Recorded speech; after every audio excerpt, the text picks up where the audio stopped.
Alors, c'est parti pour comment améliorer les performances de notre HTML et CSS, de nos fichiers HTML et CSS. Alors ici, j'ai fait exprès d'écrire un petit peu de contenu, juste pour la forme, pour vous montrer comment on peut minifier des fichiers HTML, CSS et JavaScript et tout ce que vous voulez. Donc on prend ça juste ici, vous avez juste à regarder, et vous pouvez taper minifier HTML par exemple. Et alors ils font tous plus ou moins la même chose, et regardez, hop, on minifie, et ça nous donne ceci, une sorte de bloc directement, qu'on peut coller là, évidemment. Oups, tac, tac. Et ça nous donne un bloc comme ça, voilà, un bloc qui va faire exactement la même chose. Mais vous l'aurez deviné, ça va être plus rapide à charger que juste les éléments séparés par plusieurs espaces, des retours à la ligne, etc. Vous savez bien qu'on peut faire la même chose, j'imagine que vous l'avez déjà compris ici, si vous tapez minifier CSS, tac, tac, tac, hop, hop, minify, et donc ça nous fait exactement la même chose ici, et ça peut être très utile notamment quand vous avez des très grands fichiers CSS, de pouvoir minifier tout ça tout simplement.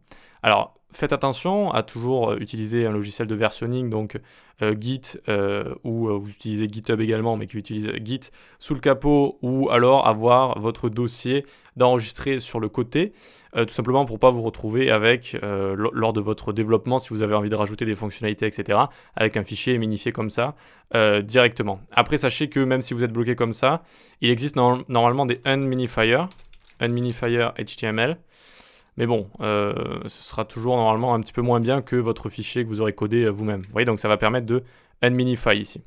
Vous voyez, donc hop, on retourne en sens inverse. Tac, tac.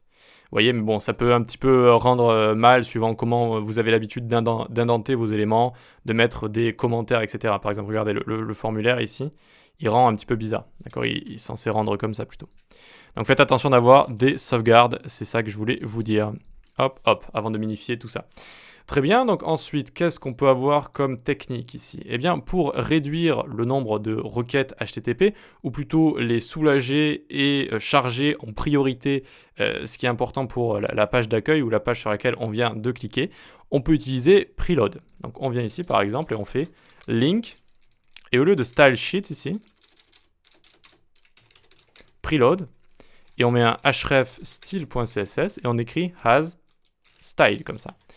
Et donc ça va spécifier à notre serveur que ça on a envie de le preload, de le précharger comme ça directement, et ça va nous permettre in fine d'avoir des meilleures performances sur le chargement de notre fichier style CSS ici. Donc évidemment, l'utilisez pas avec tous vos fichiers si vous en avez beaucoup, mais simplement les fichiers en rapport avec la page sur laquelle on est et la page d'accueil en fait, qui a besoin de charger rapidement. Donc ça peut vous permettre d'améliorer vos paints, vous savez, vos premiers paints et vos first contentful paint, etc. Donc ça peut être assez utile, et on a la même chose avec les polices d'écriture. Donc par exemple, un site très connu pour des polices qui est Google Fonts comme ça. Hop, on clique, puis on clique sur n'importe laquelle, genre celle-là, voilà, hop, elle nous intéresse, on fait Select this style, et si on prend tout ça et qu'on le colle dans notre head, vous allez voir qu'ici, il se passe quelque chose aussi. Il se passe un préconnect ici, vous voyez, il est écrit ici, hein. On a deux links, link préconnect, d'accord, et link avec notre police d'écriture. Qu'est-ce que ça veut dire? Preload, c'est pour des fichiers qui sont sur notre serveur, qu'on a envie de charger en premier. Preconnect, ce sont pour aller chercher des fichiers sur un autre site comme ça. Et donc, quand on doit aller chercher, pareil, ça va établir des connexions en premier avec ce site pour pouvoir chercher vos données, et donc ici, votre police d'écriture, en l'occurrence, plus rapidement. Donc ça aussi, ça peut être assez utile. Ensuite, on va, donc l'HTML en lui-même, après, il faut éviter d'avoir du style inline, vous savez, ce genre de choses. Background de navy par exemple, tac, tac. Vous voyez, ce genre de choses. Pourquoi? Parce que à chaque fois que vous allez avoir du style inline, eh bien, il va y avoir des recalculs au niveau du DOM, c'est-à-dire au niveau de la représentation sous forme d'objet de votre site. Et si vous avez du style inline plein de fois sur votre page, comme ça, et qu'elle est très grande, ça va provoquer des calculs incessants comme ça qui risquent de ralentir votre site. Donc, on évite autant que faire se peut le style inline. Il y a un seul endroit où ça peut être assez utile, le style inline, c'est que ça passe au-dessus de tout le CSS, même au-dessus de important en fait. Vous savez, comme ça, le important qu'on peut mettre à la fin de certaines valeurs pour qu'elles passent au-dessus des autres dans la cascade en CSS, en spécificité, etc. Eh bien, si vous mettez le style inline, ça passe au-dessus de tout ça en fait. Donc ça peut être le seul moyen, mais il faut éviter autant que faire se peut. Très bien. Ensuite, dans notre CSS ici, dans notre CSS, est-ce qu'on peut utiliser n'importe quelle valeur, notamment pour les animer? Est-ce qu'on peut utiliser n'importe quelle valeur, c'est-à-dire les couleurs, la taille, font size, etc. Eh bien, on peut utiliser énormément de propriétés pour les animer, mais il y a seulement 2 propriétés qui sont vraiment performantes et qui ont vraiment de très bonnes performances. Ces 2 propriétés sont Opacity et Transform. Ok, Opacity et Transform. Par exemple, si je viens ici, mon H1, 2.over, comme ça, tac, je lui mets Opacity 0, tac, et ici je vais mettre une transition.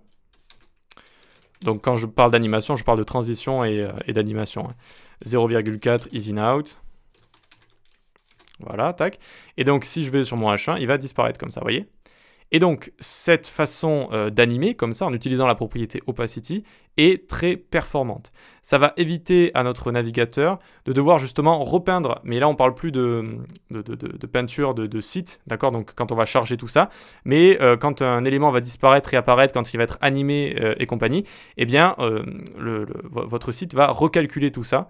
Il va recalculer tout ça, et si vous utilisez Opacity, il va faire de tout petits calculs, alors que si vous utilisez, par exemple, une couleur ou juste un changement de couleur, par exemple de color blue à red, comme ça, tac, hop, eh bien, ça va être plus, comment dire, ça va être moins performant. Ça va être moins performant d'utiliser couleur ici.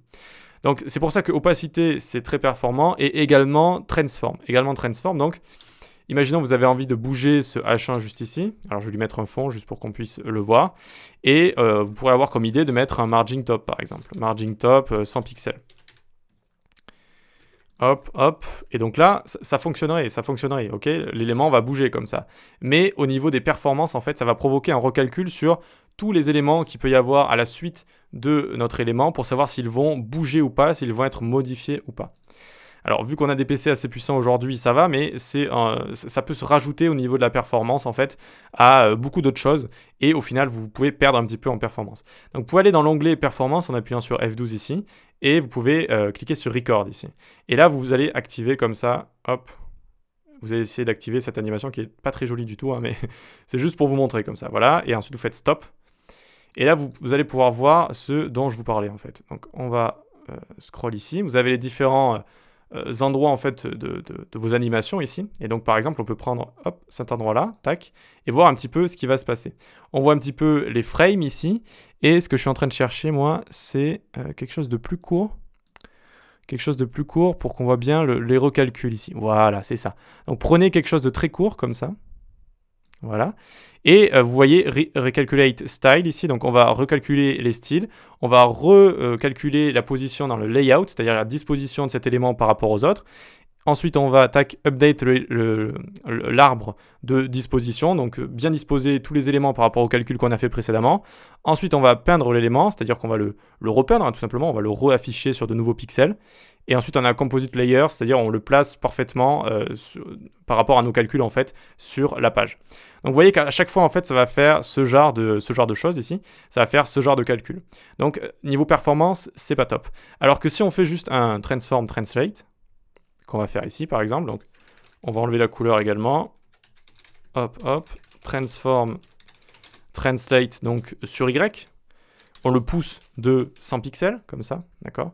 Donc, voyons voir. Oups, alors on va mettre une transition ici également.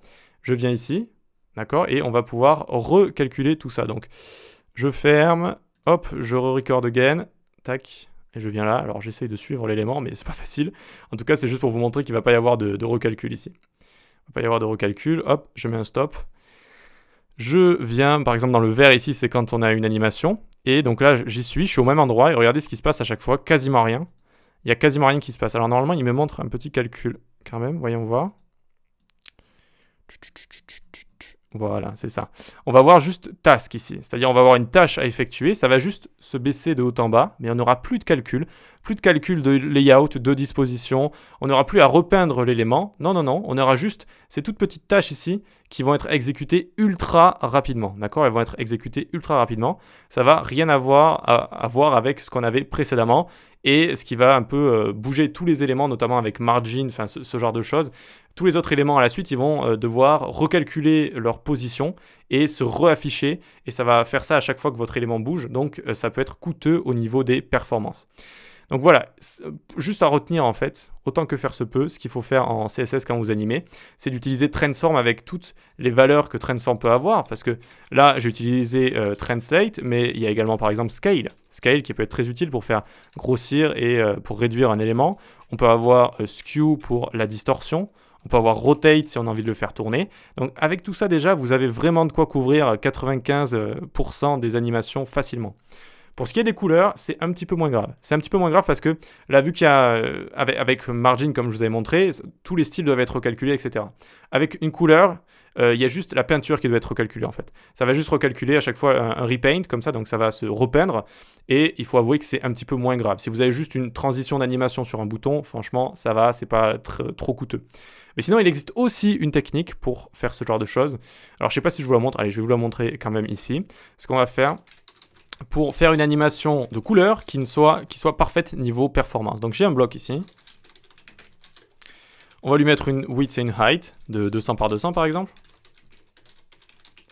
Avec un background orange. Et donc si je veux changer la couleur pour l'instant, tac, je vais lui mettre un BG over ici et je mets background noir. Et je vais mettre une transition sur background color ici. Ok, donc voyons voir. Ça fonctionne, mais niveau performance, c'est pas top. Donc comme je vous ai dit, changer les couleurs directement, ça va provoquer des calculs au niveau de la peinture, des pixels, et donc ça va le faire à chaque fois. Donc là, je vais vous montrer comment on fait. Donc le but va être de faire une couche sur notre bloc, donc on peut faire un enfant à l'intérieur qu'on va appeler layer, ça veut dire couche en anglais.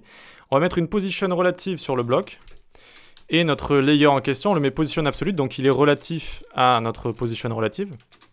Et on va lui mettre left 0, right 0, top 0, bottom 0. C'est une technique avec une position absolue pour lui faire prendre tout l'espace de l'élément. Donc maintenant, regardez, si je mets background red, il est sur l'élément comme ça. Alors c'est une technique pour l'étirer à 4 épingles, si j'ose dire. C'est-à-dire qu'on va le mettre à left 0, right 0, top 0, bottom 0. Ça va l'étirer sur tout notre élément.